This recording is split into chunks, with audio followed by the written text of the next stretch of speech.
Shanky Wolf here, and I've just noticed a Warbringer. This is a world event you can do, so we're gonna go do it.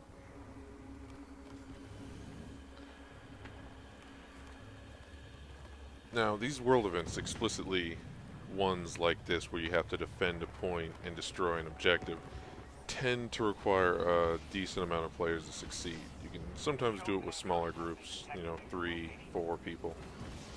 I've duoed them, I've soloed them from time to time, but it is very difficult.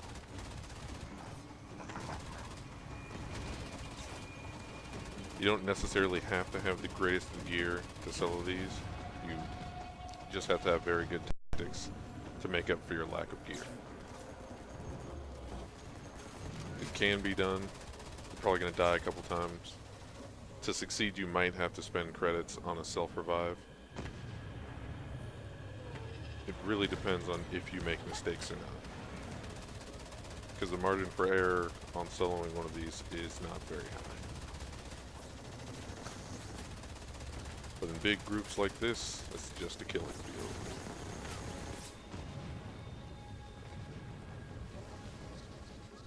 Now, don't waste your bullets because these cannot be damaged until they open the doors completely.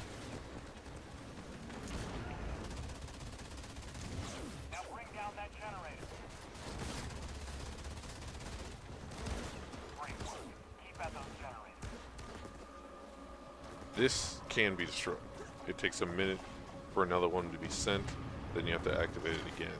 You don't lose your progress on the destroyed spires, though.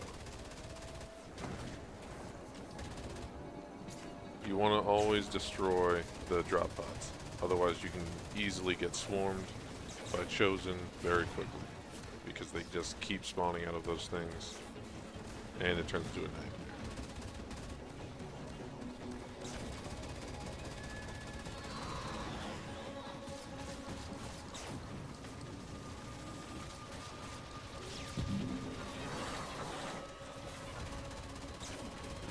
You can also mark targets. You can rebind it. I personally use Q. I believe the default is F.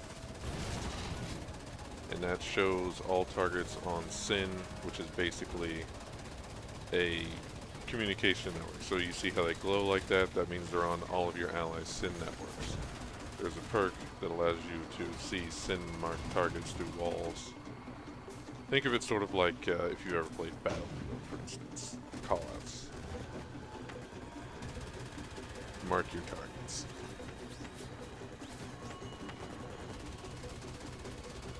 Helps coordinate focus fire. It helps the other players notice enemies they may not notice. Shield is down. Concentrate all fire on that generator. Good work on that generator. Now bring down the rest of them.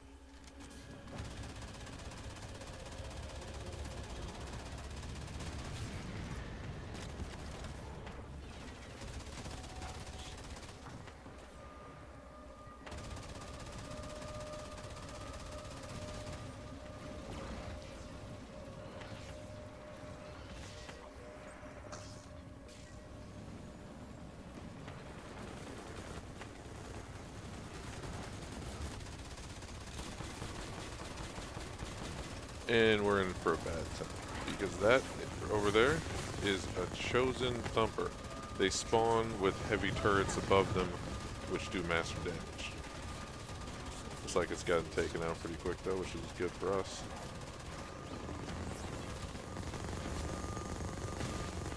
Sometimes forget there's so many players here that it makes a lot of these things easier. Normally, I've played through this game with anywhere between 2 to 4, sometimes 5 other players of varying levels and skill.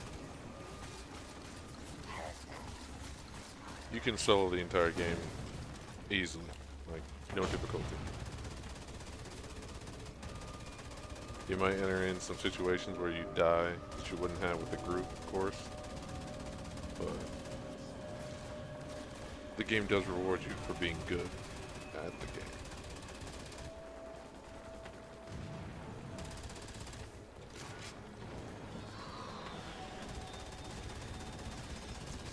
Shield is gone. Take that generator.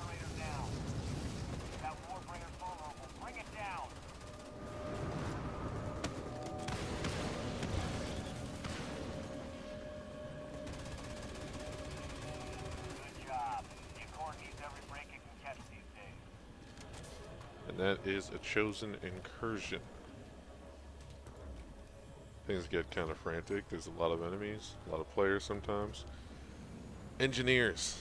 Engineers for defending a single non-moving point are amazing, as you can see with all of these turrets just lying around.